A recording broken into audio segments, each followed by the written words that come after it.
Sir sir আপনি বেলা আমাকে জরুরি তলব করছেন, কিছু কি হয়েছে স্যার? জরুরি তলব করবো না? আপনি যা শুরু করছেন। কে স্যার, আমি আবার কি করলেন? করার কি কিছু আর বাদ থুইছেন আপনি? ইংলিশ মিডিয়াম স্কুলে আপনি শিক্ষকতা করতেছেন, আর ক্লাসের যায় সাল পালে ধর্ম শিক্ষা দিচ্ছেন। এইগুলো কি ঠিক? স্যার আমি তো ইংলিশ সাহিত্যের শিক্ষক। সাহিত্য পড়ার গেলে দুই সাইডে ধার্মিক কথা চলে আসে। এর জন্য কি বেশি সমস্যা হয়ে গেছে স্যার? সমস্যা হবে না আবার? নানান দিক থেকে কমপ্লেন আসতেছে। আপনি ক্লাসের পরের যায় জান্নাত জাহান্নাম নিয়ে বেশি আলোচনা করেন। এগুলো তো স্যার আমাদের সকলেরই দায়িত্ব। চ্যাংরা প্যাংরা যাতে ভালো থাকে, সৎ পথে থাকে, এইগুলো নিয়ে দুইটা কথা না করলে কি হয় স্যার? তাহলে আর শিক্ষার কি দাম থাকলো? জান্নাত জাহান্নাম কি শিক্ষার অংশ নাকি? আপনি ওইগুলো বিশ্বাস করেন? আরে জান্নাত জাহান্নাম বলে কিছু নাই। হ্যাঁ, জান্নাত জাহান্নাম বলে কিছু নাই মানে? ও, বুঝতে পারছি আপনি ওই পথেরই লোক। ঠিক আছে, আপনার মতো লোকের সাইজ করা আমার 1 মিনিটের ব্যাপার। আচ্ছা, আপনারা যে কন সৃষ্টিকর্তা বেলে অসীম দয়ালু, পৃথিবীর বেলে 100 ভাগের 1 ভাগ দয়া পাঠা দিছে, আর 99 ভাগ তার কাছে থুইয়া দিছে।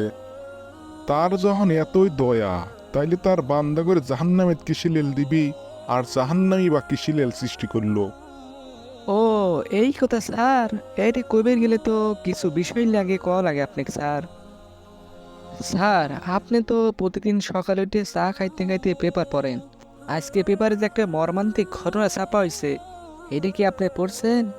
হ হ, পেপার তো পড়ছি। তা আপনি কোন খবরের কথা খুঁজছেন?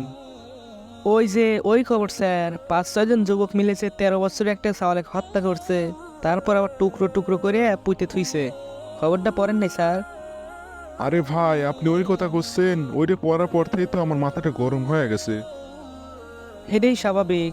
যে কোনো সুস্থ মস্তিষ্কের মানুষের এই খবর পড়লেই মেজাজ খারাপ হবে। তাই এখন কথা হচ্ছে স্যার, আপনাকে যদি ওই 5-6 জন যুবকের বিচারের দায়িত্ব দেওয়া হয়, আপনি ওগর কি কি বিচার করবেন? ওগরে বিচার? ওরা তো নরপিশাচ, ওরা তো মানুষ নামের কলঙ্ক। ওগর বিচারের দায়িত্ব যে হামাক দেওয়া হয়, ওগরে তো ফাঁসির জোলামুই। তারপরে আবার ওগর লাশ শিয়াল কুত্তক দিয়ে খাওয়াবো। শালারা কি মানুষ? মানুষ কোনোদিন এই কাজ করে পারে? কিন্তু স্যার আপনাকে তো আমি চিনি। আপনি খুবই ভালো মানুষ, নরম সরম মনের মানুষ। আপনি তো কারো উপর সহজে রাগই করেছেন না। তাহলে যে হকগুলো যে ফাঁসি দিতে চাচ্ছেন, একবারও কি আমরা বিবেকে আটকাবি না? এটি কি স্যার ঠিক হইলো? তার থেকে ওই অপরাধীদের মাফ করে দিলে তো পারেন স্যার। এইটা আপনি কি কইলেন? আপনার মধ্যে দেখছি বিবেক বলতে কিছুই নাই। এই রকম অপরাধ যারা করছে তা করে মাফ করে দেওয়া, এটা কি সুস্থ বিবেকের কাম হবি? ওগরে তো পৃথিবীর সবচেয়ে কঠিন শাস্তি দেওয়া উচিত। তাইলে স্যার আমি আর কি কব? আপনার প্রশ্নের উত্তর তো আপনি নিজেই দিয়ে দিলেন। যে মানুষগুলো হারা জীবন সৃষ্টিকর্তার হুকুম মতে চলে, কোনো রকম খারাপ কাম করে না, তার হুকুমের কোনো খেলাপ করে না, এই রকম লোকগুলো মৃত্যুর পর জান্নাত পাবি। আর যারা হারা জীবন আল্লাহর হাতে নাফরমানি করছে, পৃথিবীতে এমন কোনো খারাপ কাজ নাই যা তারা করে নাই, তা করে যদি জাহান্নাম না দিয়ে জান্নাত দেওয়া হয়, এইটাই কি বিচার হইল স্যার? আপনিই কন। আর তাছাড়া সৃষ্টিকর্তা খালি দয়ালু তা তো না, তিনি হচ্ছেন সুবিচারক। যার যেটা প্রাপ্য তাক যদি বুঝে না দেওয়া হেডে, তাহলে কি হেডে সুবিচারকের কোনো কাজ হইল? কথা তো দেখি ভালোই কইছে। এর কাছে কি আমি হারিয়ে গেলাম? ঠিক আছে, আজকে যখন হারছি, তাইলে আর একদিনের জন্য কঠিন বাস রেডি করি। তখন দি মনে সুদি আসলে বুঝে। স্যার কি মনে মনে কিছু করছেন?